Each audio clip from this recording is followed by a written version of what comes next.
हाँ, अगला सवाल पूछिए।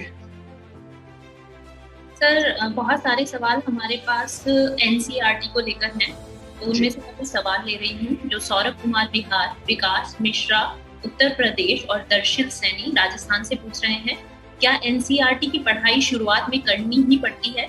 एनसीईआरटी के अलावा कोई विकल्प है क्या? इसके अलावा सर अशर नाज ने उत्तर प्रदेश, वरुण सिंह ने राजस्थान और हैदर अली ने बिहार से पूछा है कि एनसीईआरटी पढ़ना जरूरी है या उसे स्किप भी कर सकते हैं। सर लाइव चैट में भी बहुत ज्यादा सवाल है एनसीईआरटी को लेकर, बहुत कंफ्यूजन है कि कौन सी क्लास से एनसीईआरटी कौन सी क्लास की पढ़नी चाहिए। तो एक बार ठीक है, देखिए एनसीईआरटी को लेकर पूरी बात एक साथ मैं आपको स्पष्ट करता हूँ। अगर आपका मीडियम इंग्लिश है और आप एनसीईआरटी पढ़ना चाह रहे हैं शुरू में, तो पढ़िए, कोई समस्या नहीं, आराम से पढ़िए। एनसीईआरटी पढ़ने से नुकसान तो नहीं होता है, फायदा ही होता है, सीधी सी बात है। सबसे अच्छे वो लोग हैं जिन्होंने एनसीईआरटी उस समय पढ़ ली थी जब पढ़ने को कहा गया था स्कूल में, वो तो सबसे अच्छे लोग हैं। लेकिन हम में से अधिकांश लोग वो हैं जिन्होंने उस समय नहीं पढ़ी थी, क्योंकि उस समय उनको उतना आइडिया नहीं था कि इसका काम बाद में भी पढ़ने वाला है। तो पढ़ी है तो अच्छी बात है। अगर आप तैयारी शुरू कर रहे हैं, अभी ग्रेजुएशन फर्स्ट ईयर में हैं या 11वीं 12वीं क्लास में हैं, शुरुआत ही कर रहे हैं, तो ठीक है, 6 महीने एनसीईआरटी पढ़ लीजिए, अच्छा रहेगा, इसमें कोई दिक्कत नहीं। लेकिन यदि आप ऐसी उम्र में हैं कि अब तैयारी सीरियस करने की शुरुआत करने का समय आ चुका है और एनसीईआरटी इसको रिसेंटली आपने नहीं पढ़ा है, तो मेरी सलाह हिंदी मीडियम के बच्चों को ये है कि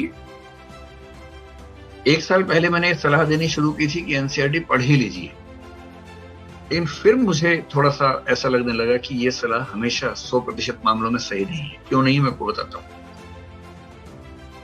एनसीईआरटी जो है, उनमें जो नई एनसीईआरटी बुक्स हैं, हालांकि वो काफी अच्छे लूसिड तरीके से, आसान तरीके से लिखने की कोशिश की गई है, लेकिन हिंदी में फिर भी ऐसा लगता है कि उसमें ट्रांसलेशन की दिक्कतें कहीं कहीं आती हैं।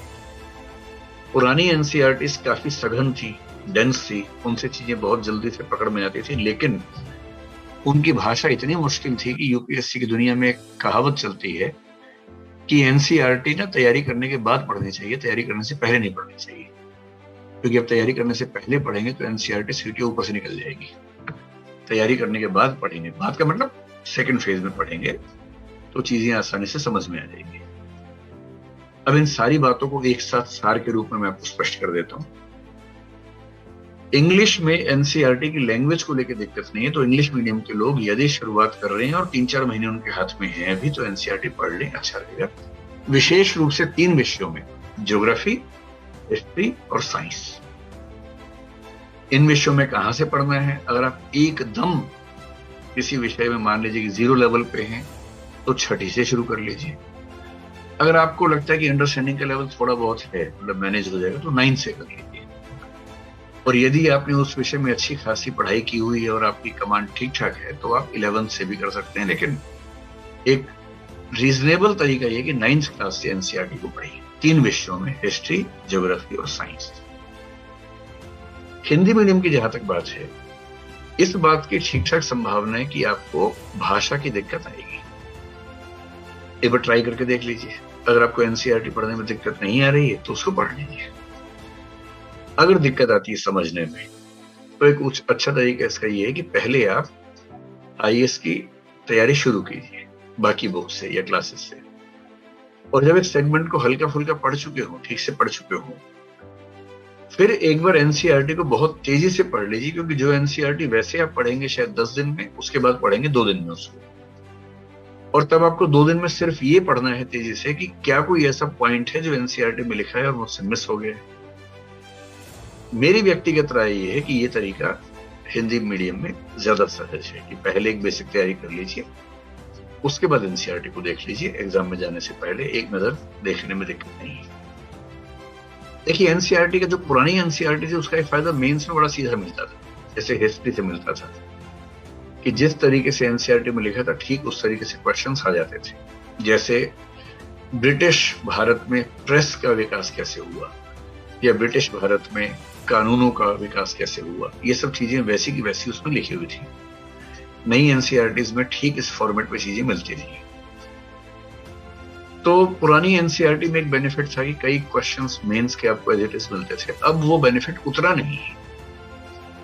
रही बात प्रीलिम्स की, तो प्रीलिम्स के लिए मेरी सलाह ये है कि एक बुक सीरीज है प्रीलिम्स प्रैक्टिस सीरीज नाम से, जिसमें बहुत सारे प्रश्नों का अभ्यास है, हजारों प्रश्न हैं ऐसे।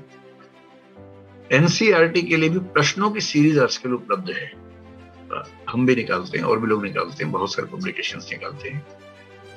मेरे ख्याल से एनसीईआरटी के जितने क्वेश्चंस हैं हर चैप्टर के हिसाब से, अगर आप उन सब का ठीक से अभ्यास कर लें, उनकी व्याख्याओं को ठीक से पढ़ लें, तो एक बेसिक आइडिया आपको एनसीईआरटी का हो जाएगा।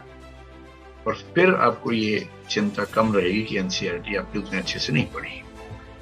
तो पूरी बात का सार अगर एक वाक्य में कहना हो तो ये है कि एनसीईआरटी पढ़ चुके हैं तो बहुत अच्छी बात है, नहीं पढ़ी है और उसको पढ़ने में दुविधा लगती है तो शुरुआत में उसको छोड़ के आगे बढ़ सकते हैं, चिंता मत कीजिए।